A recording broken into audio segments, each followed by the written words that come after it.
ये बताइए कि ये इस तरीके से गुफ्तगू करके जिन एंकर का आप जिक्र कर रहे हैं, उन्होंने ये गुफ्तगू करने के बाद इससे क्या कमाया है, सिवाय इसके कि आज लाखों लोग उनके बारे में अच्छी राय नहीं रख रहे, जो उनके अपने चाहने वाले भी हैं। तो मुझे तो लूज करने के लिए कुछ भी नहीं है। मैं तो चाहता था कि मुझे पता था, मैं आपकी बात का जवाब दे रहा हूँ, आपने तसल्ली से सुनना है। मुझे इन साहब के बारे में पता था कि ये खास पॉलिटिकल जमात जो इस वक्त कल्ट बन चुकी है पाकिस्तान के माशरे के लिए, ये उसके फ्रंट मैन है।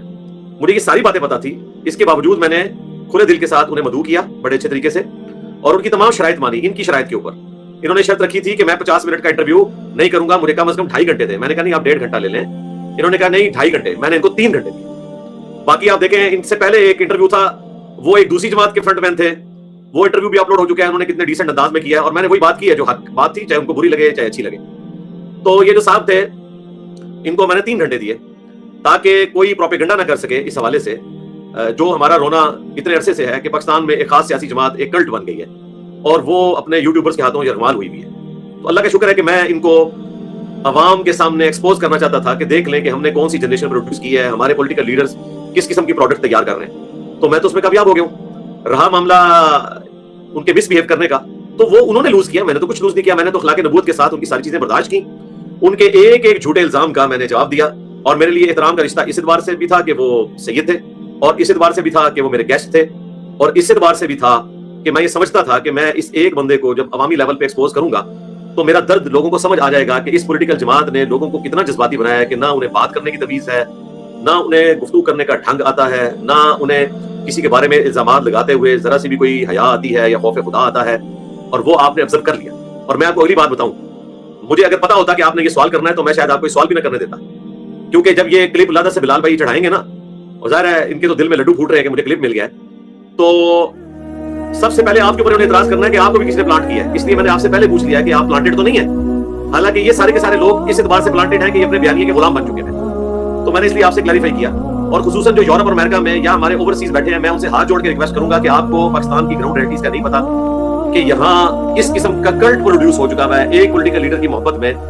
आज वाली आप पॉडकास्ट देखें, मुझे नहीं पता था, उसमें चंद चीजें मुझे पता थी, बहुत सारी चीजें उन्होंने मुझे बताई कि क्या कुछ मजहब के टच के नाम के ऊपर लोगों के अकीदे खराब किए गए।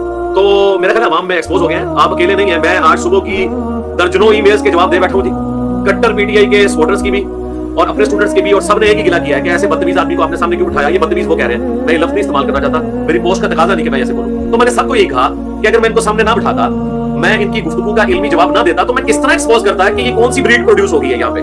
लेकिन अल्लाह का शुक्र है कि इस फितरे का खात्मा भी, जिस तरह मौलवियों के फितरे का खात्मा इस प्लेटफॉर्म के हिस्से में आया ना, इस कल्ट की इस्लाह का बीड़ा भी अल्लाह ताला ने हमारे जिम्मे किया कि हम इस बीड़े को उठाएं, अल्हम्दुलिल्लाह। और पॉजिटिवली हम प्यार मोहब्बत से इसको टैकल करते जा रहे हैं। आप देखें कि उन्होंने 35 मिनट सिर्फ एक सवाल में लगाए हैं कि जी आपको किसी ने लॉन्च किया और मेरे पास दलील है, और दलील उन्होंने निकाली एक ऐसी अजीब तरीके से, और उसको जिस तरह प्रेजेंट किया वो आपके सामने है। मैंने कहा सही साहब मुझे दलील पेश करें, तो दलील तो उन्होंने जो पेश की वो आपके सामने है। दलील उन्होंने ये पेश की कि आप सवाल फीड करते हैं। अल्हम्दुलिल्लाह मैं सैकड़ों पॉडकास्ट रिकॉर्ड करवा चुका हूं, आज तक मुझे कोई कह नहीं सकता कि मैंने किसी को सवाल फीड किया हो या मैंने किसी को कहा कि ये सवाल नहीं करना और वो ये कहे कि मैंने करना है तो मैं पीछे हट जाता हूं। मसलन मैंने भट्टी साहब को मना किया था कि खान साहब से मुताल्लिक आपने सवाल नहीं करना, लेकिन उन्होंने कहा एंकर मैं मेरी मर्जी चलेगी, मैं कुछ ना कुछ तो पूछूंगा। मैंने कहा जब पूछेंगे तो फिर मैं कुछ नहीं कर सकता। यहाँ पे भी लोग आते हैं, मैं कुछ नहीं कर सकता, सवाल पूछेंगे मैं जवाब दूंगा क्योंकि मैं पाबंद हूं। तो मैंने वो सवाल फीड करवाना था कि जो मैं पिछले 6-7 साल में दर्जनों दफा बता चुका हूं कि नंगे पांव जो हमारे प्राइम मिनिस्टर साहब मदीना शरीफ में घूमे, ये कोई शरीयत नहीं है।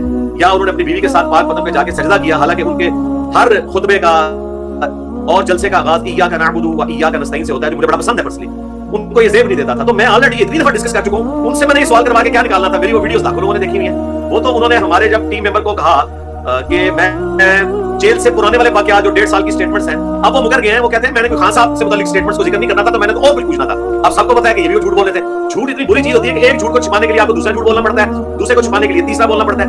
और यही काम इनके महात्मा साहब भी करते हैं, झूठ पे झूठ, झूठ पे झूठ, यू टर्न पे यू टर्न, यू टर्न पे यू टर्न, और उसका खमियाजा उन्हें भुगतना पड़ता है। बेहतर है कि आप जो सीधी बात है वो करें। तो मैंने उनको उस पे कहा कि सही साहब दलील पेश करें। वो आपके सामने दलील वो पेश नहीं कर सके। 4 बयानात उन्होंने बदले और एंड पे उन्होंने कहा कि अवाम ये सोचते हैं। तो मैंने कहा अवाम तो ये भी सोचती है करोड़ों की तादाद में, लाखों में नहीं करोड़ों में है कि इमरान खान साहब यहूदी एजेंट है। क्योंकि मौलाना फजलुर रहमान साहब के मानने वाले तो आपको पता है सिर्फ 5 लाख तो मदारिस के स्टूडेंट हैं पिंडी इस्लामाबाद और इर्द गिर्द, और मानने वाले उनके करोड़ों में है। तो ज़ाहिर देवबंदी फिरका तो सारा उनको मानता है अपने लीडर के तौर पे। कम से कम पाकिस्तान में इस वक्त 8 से 10 करोड़ देवबंदी तो मौजूद है, तो उनको लीडर वो मानते हैं। इवन इंडिया के उलमा भी मानते हैं उनको लीडर। तो वो तो कहते थे कि दलील मैं हूं कि वो यहूदी एजेंट है। तो मैंने उस वक्त भी कहा था कि आप गलत कह रहे हैं। تو الحمدللہ ہم ہمیشہ حق کے ساتھ کھڑے ہوتے ہیں, کوئی مذہبی ٹچ نہیں لگاتے, کسی کی لائف کو بندے نہیں کرتے.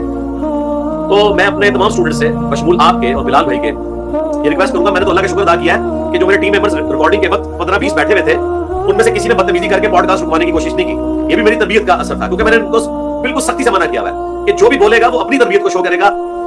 آپ کا جب استاد جواب دے گا تو آپ کو ضرورت ہی نہیں ہے. الحمدللہ میرے صبر و تحمل نے پے کیا ہے, اور الحمدللہ اس کلٹ کے اوپر ایک ایسی چوٹ لگی ہے کہ جس کی شرمندگی کو چھپانے کے لیے یوٹیوبرز کلپ پہ کلپ بنا رہے ہیں, لیکن جب کوئی بندہ وہ پوری پوڈ کاسٹ دیکھتا ہے تو وہ یوٹیوبرز اپنی منجی ٹھکوا رہے ہیں, جو اپنے تھمبنیل پہ لکھ رہے ہیں کہ انجینئر صاحب کی منجی ٹھکی. اب ان لوگوں کا علمی لیول یہ ہے, اور ان بیچاروں نے کبوتر کی طرح آنکھیں بند کی ہے کہ منجی تو ان کی اپنی ٹھکی ہے, ان کے مہاتما کی ٹھک گئی ہے, ان کے بڑوں کی ٹھک گئی ہے, کہ ایک بندہ بالکل صبر و تحمل سے آپ کا سوال سنتا ہے, اس کے بعد جواب دیتا ہے آپ کو, اور آپ کی ایک ایک بات کو ریبٹل کرتا ہے, اور آپ کے پاس اس کا کوئی جواب نہیں ہے سوائے اس کے کہ لوگ ہی کہتے ہیں. لوگ کی تو بہت کچھ کہتے ہیں, لوگوں کے کہنے پہ تو نہیں ماننا, آپ ایک مسلمان پہ الزام لگا رہے ہیں تو آپ نے اس کو ثابت کرنا ہے. تو اللہ کا شکر ہے ہمیں فائدہ ہوا ہے. اور یہ کہنا کہ ہم فلاں کو بلائیں فلاں کو نہ بلائیں, نہیں, میں نے تو عمران ریاض کو بھی بلایا ہوا ہے, ٹھیک ہے, جو ان کے سب سے بڑے گرو ہیں, یا چلے گرو کا لفظ برا لگے گا ان کو, یعنی سب سے بڑے ان کے مہاتما ہیں, ریسپیکٹیبل پرسنالٹی. گرو بھی ویسے ریسپیکٹیبل پرسنالٹی, میں نے تو ان کو بھی دعوت دی ہوئی ہے کہ آئے ہیں بیٹھے ہیں, آپ نے 5 الزامات مجھ پہ لگائے تھے تو آپ ان کو ثابت کریں, نہ وہ پہلے کر سکیں نہ آدھا کر سکیں گے. اور اللہ کا شکر ہے کہ سچائی لوگوں کے سامنے کھل گئی ہے الحمدللہ. ہم ہر شخص کو بلاتے ہیں اس کے نمبر کے اوپر. ان کی سفارش بھی تھی, ایک ہمارے قریبی دوست ہیں جو عمران ریاض اور میرے مشترکہ دوست ہیں جنید بھائی, جنید سلیم صاحب نہیں ہیں, ایک اور جنید صاحب ہیں لاہور کے, انہوں نے سفارش کی تھی کہ بھائی میرے کہنے پہ نا ان کو ایک دفعہ پہلے بلا لیں.